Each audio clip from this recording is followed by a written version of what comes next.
دوستان سلام، وقتتون بخیر باشه. امروز فن دستشویمون سوخت. حالا نمیدونم کار نمیکنه، حالا دلیلش رو باید بریم جلوتر ببینیم چی. گفتم اول امتحان کنیم ببینیم، اگر قابل تعمیر بود تعمیرش کنیم، اگر نبود که باید با یه نوع تعویزش کنیم دیگه. ولی از اونجایی که من خودم دوست دارم اول هرچی که هر وسیله‌ای که خراب میشه اول درستش کنم، ترجیحم اینه که چرا هزینه علکی بکنم، اول درستش کنم. اگر نشد تو مرحله بعدی میریم برای خرید. حالا بازش کنیم با هم بریم جلو ببینیم چه اتفاقی میفته. اول یه در جلوی هواکش داره، اونو باز میکنی. یه پره کوچولو بالای هواکش داره، اونم بعد در البته 4-5 سال کار کرده. میبینی چجوری شده؟ تمام خاک و رطوبت باعث شده که یه مقدار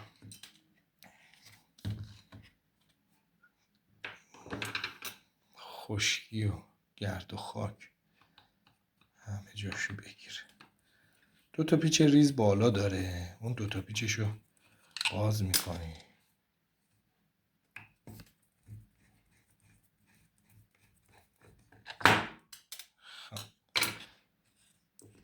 یه موتور کوچولو داره، موتورشو در میاری از آخر. خب دوستان،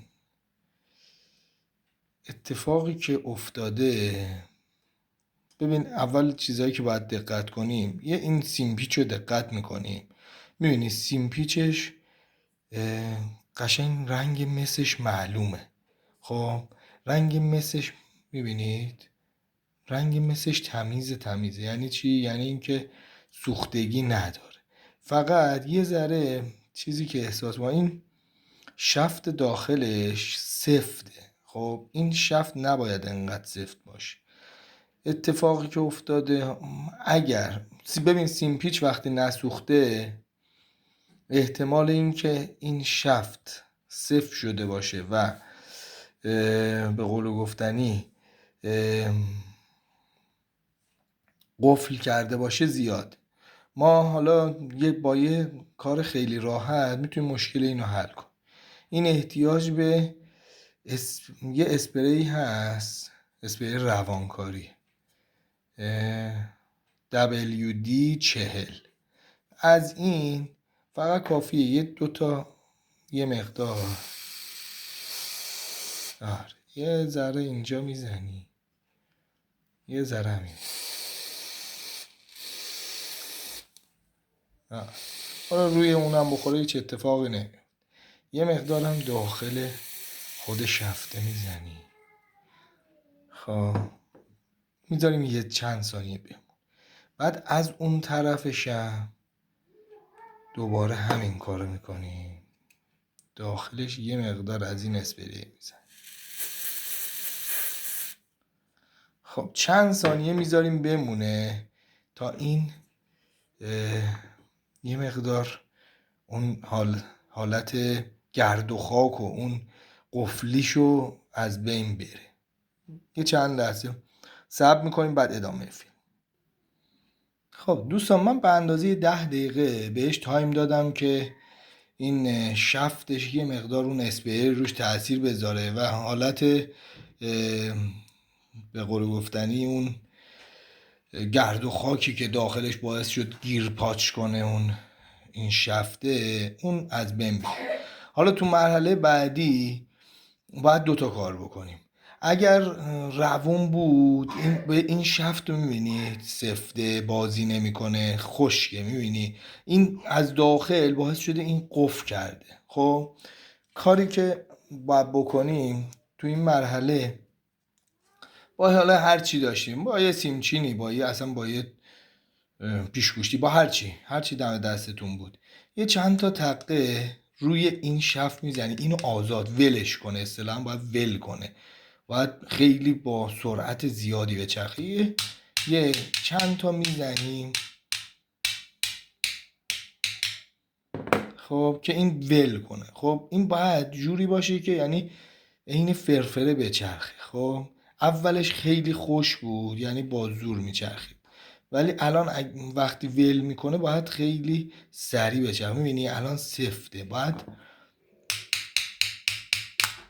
جوری بشه که آها ول کرد. خب ببین الان دوست دارم ببینید که آره ببین با چه سرعتی میچرخه. خب ببین این الان شفت ول کرد. خب وقتی ول کنه یعنی این که تا 90% کارمون اوکی.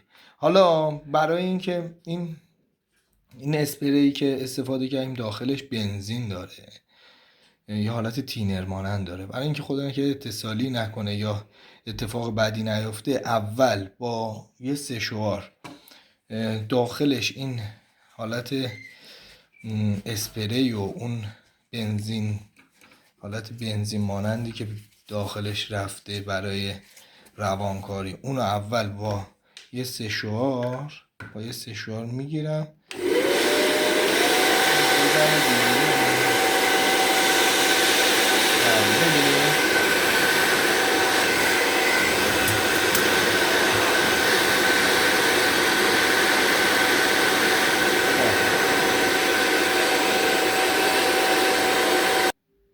خب دوستان من با سشوار سعی کردم تمام اون اسپری که اضافه اسپری که روش مونده بود سعی کردم کاملا اونو پاک کنم. گرفتم یه مقدار خوش شد، یه مقدارم با دستمال پاکش کردم. حالا میریم تو مرحله تستش. برای تست کردنش هم فقط کافی یه سیم دورشته من دارم معمولا، چون وسایلی که درست میکنم تست میکنم، یه سیم دورشته برق میاریم، این سیمو بهش میبندیم به دو سره. خب الان یه سیم دورشته داریم و خب حالا یه تست بگیریم بریم ببینیم چه اتفاقی میفته. بریم برای تست. 1 2 3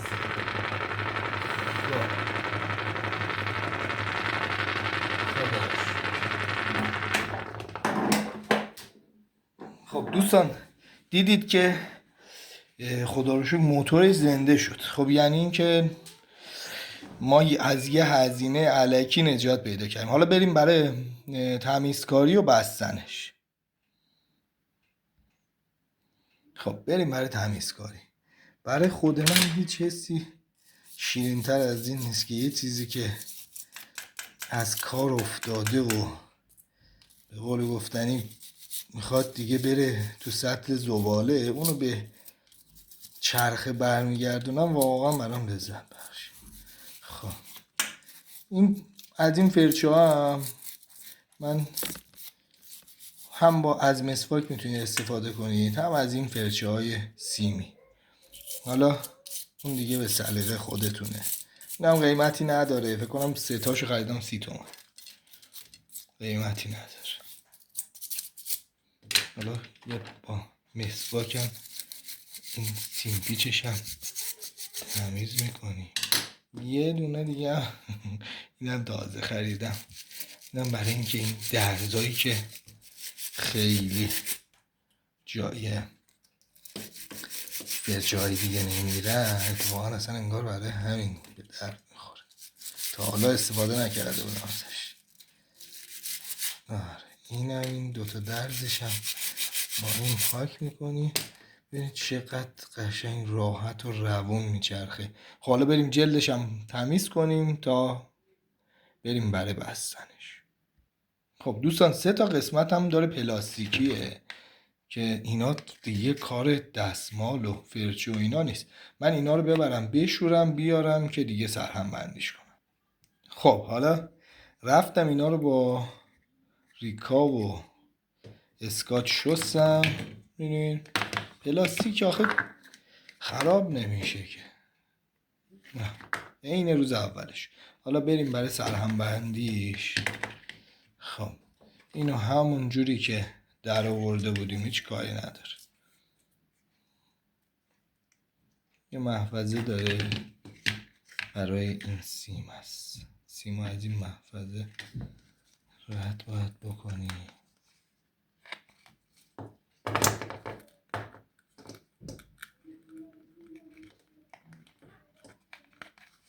این است.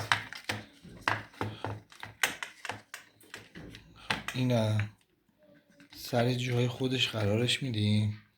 ببین وقتی سر جای خودش قرار بگیره از این زیر که نگاه میکنید 2 تا جای پیچاش معلوم میشه. فقط تنها کاری که میکنی پیچو میذاری سر جاش میبندی. خب حالا من 2 تا پیچا رو میبندم ادامه. خب 2 تا پیچا رو بستم سر جاش. حالا پروانه رو جا میزنی. پروانه رو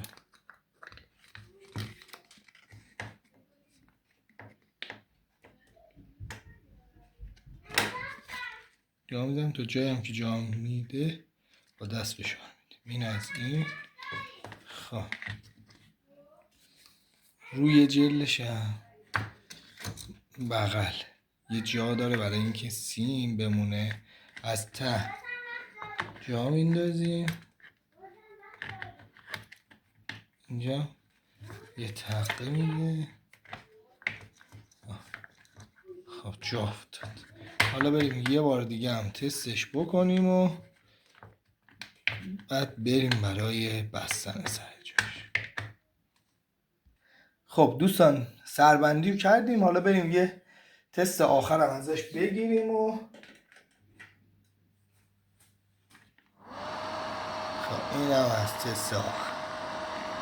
خب میبینیم که تست روز اولش داره کار. من عاشق این لحظه آخرم صدای زندگی میده.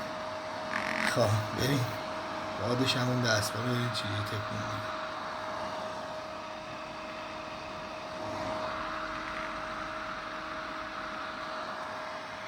خب تا یه تعمیر دیگه و یه روز خوب دیگه. خدا حافظ.